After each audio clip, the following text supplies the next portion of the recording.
जहां दिल्ली में आज केंद्रीय कैबिनेट की अहम बैठक है। पीएम मोदी की अध्यक्षता में यह बैठक होगी। नए आयकर बिल को मिल सकती है मंजूरी, अन्य कई प्रस्तावों पर मुहर लग सकती है और जल्द लोकसभा में पेश भी होगा नया आयकर बिल। बता दें आपको, ये बड़ी जानकारी सामने आई है जहां पर पीएम नरेंद्र मोदी की अध्यक्षता में ये बैठक होगी। ये बैठक काफी महत्वपूर्ण मानी जा रही है क्योंकि इस बैठक के दौरान कई ऐसे महत्वपूर्ण प्रस्ताव हैं जिनको लेकर चर्चा की जाएगी। इसके अलावा अगर बात कर लें बिलों की, तो नए आयकर बिल को लेकर मंजूरी मिल सकती है इस बैठक के दौरान। और इसी के साथ ये भी जानकारी सामने आई है कि जल्द लोकसभा में भी पेश हो सकता है नया आयकर बिल।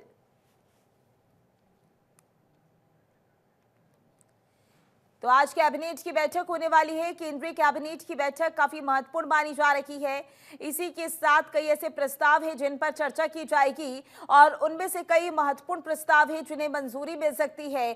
खास बात यह है कि नए आयकर बिल को लेकर भी इस दौरान चर्चा की जाएगी और ये भी माना जा रहा है कि जब ये बैठक होगी तो नए आयकर बिल को लेकर मंजूरी मिल सकती है। और इसी पर ज्यादा जानकारी के लिए हमारे संवाददाता नमित त्यागी हमारे साथ जुड़ चुके हैं। नमित, पीएम मोदी की अध्यक्षता में बैठक होने वाली है कैबिनेट की, जो काफी महत्वपूर्ण रहने वाली है।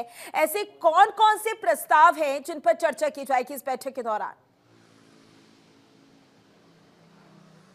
देखिए, बिल्कुल निश्चित तौर पर आज केंद्रीय कैबिनेट की एक अहम बैठक होनी है जिसकी अध्यक्षता खुद पीएम नरेंद्र मोदी करेंगे और इस अध्यक्षता में कहीं ना कहीं माना जा रहा है कि कई ऐसे बड़े फैसले हैं जिनको कैबिनेट से मंजूरी मिल सकती है। हाल ही में जो केंद्र सरकार का बजट आया था उसमें इनकम टैक्स की स्लैब में एक बड़ी राहत दी गई थी मिडिल क्लास को, यानी कि 12 लाख तक कोई टैक्स जो है वो इस वक्त नहीं लगेगा। उसी को लेकर उसी वक्त जो देश की वित्त मंत्री है निर्मला सीतारमण, उन्होंने बजट पेश करते हुए कहा था कि सरकार जल्दी ही इनकम टैक्स पर एक बिल लेकर आएगी। उसी बिल को आज जो है मंजूरी मिल सकती है कैबिनेट की बैठक में। इस बिल के अंदर जो मौजूदा समय में आम लोग इनकम टैक्स भरते हैं, यानी कि 1961 का जो एक्ट है उसमें बदलाव किया जा सकता है, उसमें संशोधन किया जा सकता है। यानी कि जो अभी मौजूदा इनकम टैक्स भरते हैं जिस एक्ट के जरिए 1961 अधिनियम एक्ट के जरिए, उस एक्ट को बदला जा सकता है और जो नया इनकम टैक्स जो बिल है उसको आज कैबिनेट से मंजूरी मिल सकती है। और उसके बाद जो जानकारी मिल रही है 10 फरवरी यानी कि सोमवार को जो है इस बिल को संसद के अंदर भी रखा जा सकता है। संसद के अंदर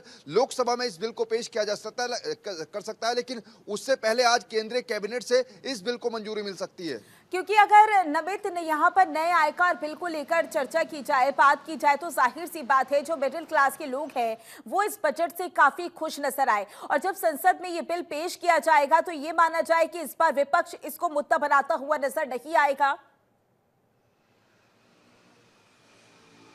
देखिए, बिल्कुल निश्चित तौर पर, क्योंकि विपक्ष को भी पता है कि ये जो नया इनकम टैक्स बिल आ रहा है इसमें कहीं ना कहीं आम लोगों को काफी राहत होगी। क्योंकि जो सूत्रों से हमें जानकारी मिली है, जो नया इनकम टैक्स बिल होगा उसके अंदर किस तरीके से लोग जो हैं अब अपने इनकम टैक्स को सरल तरीके से जमा कर सकते हैं, उसको इनकम टैक्स भरने की जो प्रोसेस होता है उसको काफी आसान बना दिया जाएगा इस नए इनकम टैक्स बिल के द्वारा। इसके साथ साथ अगर हम इनकम टैक्स बिल भरने में थोड़ा सा देरी करते हैं तो उसमें काफी पेनल्टी लोगों के ऊपर लग जाती है, तो वो जो सजा होती है उस सजा को भी कम करने का प्रावधान इस नए इनकम टैक्स बिल में है। तो निश्चित तौर पर जो विपक्ष के सांसद है हो सकता है कि इस बिल का विरोध ना करें, क्योंकि आज पहले कैबिनेट की बैठक होगी और कैबिनेट की बैठक में इस बिल से जुड़ा हुआ जो पूरा मसौदा है वो कैबिनेट की बैठक के अंदर पेश किया जाएगा। और केंद्रीय कैबिनेट से अगर यह अप्रूव हो जाता है तो फिर सोमवार को इस बिल को लोकसभा के अंदर पेश करेंगी देश की वित्त मंत्री निर्मला सीतारमण।